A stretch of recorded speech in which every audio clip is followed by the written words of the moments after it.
Traveller ہے، چاہے وہ کربلا میں ہو چاہے یہاں ہو. اگر میں یہ سوال صحیح سمجھا تو یہ جواب ہے، اگر غلط سمجھا تو بعد میں کریکٹ کر دیجئے گا.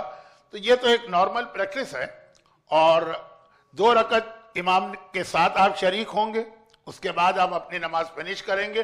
اب جو آپ 3rd رکعت میں جائیں گے، جو امام کی 3rd ہوگی، آپ کی جو دوسری نماز عصر کی ہے، اس میں اگر آپ بالکل اسٹارٹنگ میں جیسے امام کھڑے ہوئے، ابھی امام رکوع میں نہیں گئے، بیفور رکوع اگر آپ نے امام کو جوائن کر لیا تو آپ کو الحمد کا سورہ پڑھنا پڑے گا. اسی لیے آپ نے ہر جگہ دیکھا ہوگا، یہ ایک نارمل پریکٹس ہے، اور یہ پریکٹس اکارڈنگ ٹو شریعہ کہ ویٹ کریں، امام جب رکوع میں چلا جائے تب اس کو جوائن کریں. تو جو نماز کا ایک نارمل مسئلہ ہے کہ رکوع میں اگر آپ جوائن کرتے ہیں تو الحمد اور سورہ آپ پر سے معاف ہے. بٹ جو 2nd رکعت ہوگی آپ کی، یعنی امام کی 4th، اس میں آپ کو الحمد کا سورہ کمپلیٹ کرنا ہے. اور اگر اتنا ٹائم ہو کہ 2nd سورہ بھی پڑھ سکیں، کیونکہ آپ کی تو وہ 2nd رکعت ہے تو دونوں پڑھنا ہے. اگر اتنا ٹائم نہیں ہے تو ایٹ لیسٹ الحمد کا سورہ پڑھنا ہوگا. اور یہ ہر جگہ کامن پریکٹس ہے. تو شاید میں سوال نہیں سمجھ سکا، آپ بتائیے. یہی رہا.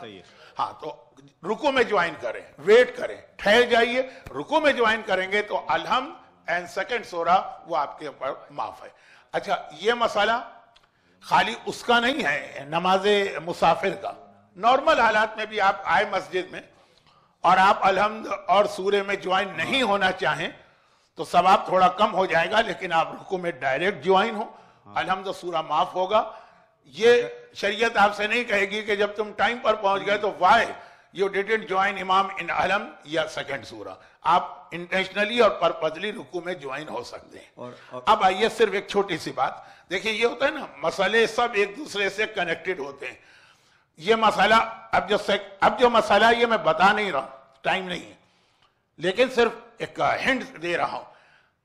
نماز جمعہ کے اندر اس میں یہ ایک پرابلم ہے، بہت سارے مراجع کہتے ہیں کہ اس میں آپ رکوع میں جوائن نہیں کر سکتے، آپ کو بیفور رکوع جوائن کرنا ہے. بس ایک ہنٹ میں نے دیا. جی اچھا.